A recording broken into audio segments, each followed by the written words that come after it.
জোট তো সরকারি গঠবন্ধন, তা যে সমস্ত সময় মজবুত হয় তাও বলা যাবে না। আবার অলিখিত জোট অনেক সময় বন্ধুত্বের ঊর্ধ্বে উঠতে পারে। সরকারি জোট হয়নি, দুই পুরনো বন্ধু যে যার নিজের পথ বেছে নিয়েছে, তাই বলে কি বন্ধুত্ব ভেঙে যাবে? ব্যাপারটা উপর মহলের জন্য ততটাও প্রযোজ্য নয়, বরং নিচুতলার ক্ষেত্রে ভীষণভাবে কার্যকর। আর সেই পথেই হাঁটছে সিপিআইএম। তৃণমূল এবং বিজেপির বিরুদ্ধে লড়াই করার জন্য বারবার কংগ্রেসকে পাশে চেয়েছে লাল ঝান্ডা, কিন্তু শুভঙ্কর সরকার প্রদেশ কংগ্রেসের সভাপতি হওয়ার পর থেকেই বদলে গিয়েছে অঙ্ক। 294টা আসনে লড়াই করার কথা ঘোষণা করে দিয়েছেন অনেক আগেই। শেষ পর্যন্ত কেন্দ্রীয় নেতৃত্বকেও রাজি করিয়ে নিয়েছেন। প্রশ্ন হলো 294টি আসনে লড়ার কথা বলা আর তা সফলভাবে করা দুটো কতটা বাস্তবসম্মত? মালদা, মুর্শিদাবাদ ও 2 দিনাজপুরের কিছুটা বাদ দিলে কংগ্রেসের সেই অর্থে সংগঠন নেই। যতই শুভঙ্কর তার দলবল নিয়ে ঘুরে বেড়ান, রাতারাতি ছবি বদলানো সম্ভব নয়, তা খুব ভালো করেই জানে সিপিআইএম। তাই বামেরা এক অন্য অঙ্ক কষার চেষ্টা করছে। যদি তা মেলানো যায়, ভোটের গল্পে মোচড় থাকবে বইকি।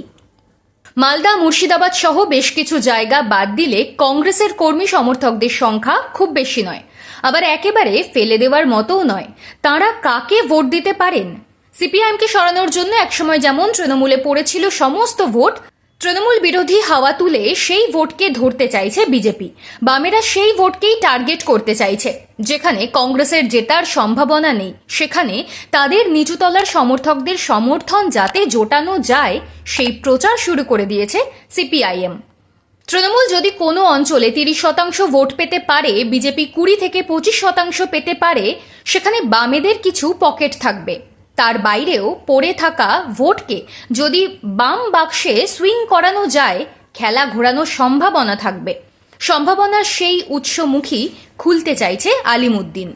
শতরূপ ঘোষ যে কারণে কংগ্রেসের নিচুতলার কর্মীদের কাছে বামেদের পাশে দাঁড়ানোর আবেদন করেছেন। পিছিয়ে নেই সেলিমও। তিনি তো বলেই দিয়েছেন, শুভঙ্কর বাবুর কথা মাথায় রেখেই আমাদের সমস্ত জেলায় সমস্ত কমরেডদের বলবো, যেখানে যেখানে কংগ্রেস আছে, শুধু ব্লকে কেন, বুথ পর্যন্ত তাদের সঙ্গে কথা বলুক। তারা তৃণমূল বিজেপি বিরোধী শক্তিকে শক্তিশালী করবে নাকি তৃণমূলের সঙ্গে যাবে। এরপর কিন্তু কেউ বলতে পারবে না যে আমি দল ভাঙাচ্ছি। কয়েকদিন আগেই বহরমপুরে মিছিল করেছিলেন সেলিম। সেদিন মিছিল ছিল কংগ্রেসেরও। 2 মিছিল মুখোমুখি হয়ে যায়, তখনই দেখা যায় এক বিরল দৃশ্য। কংগ্রেসের সমর্থকরা এগিয়ে এসে হাসি মুখে হাত মেলান সেলিমের সঙ্গে। সিপিআইএমের রাজ্য সম্পাদকও বাড়িয়ে দেন বন্ধুত্বের হাত। শুধু বহরমপুর নয়, ওই হাতই রাজ্য জুড়ে খুঁজছেন তিনি। অলিখিত জোটই কি বদলাতে পারে বামেদের ভোট ভাগ্য? কেউ কেউ কিন্তু ব্যাপারটাকে একেবারে উড়িয়ে দিচ্ছেন না।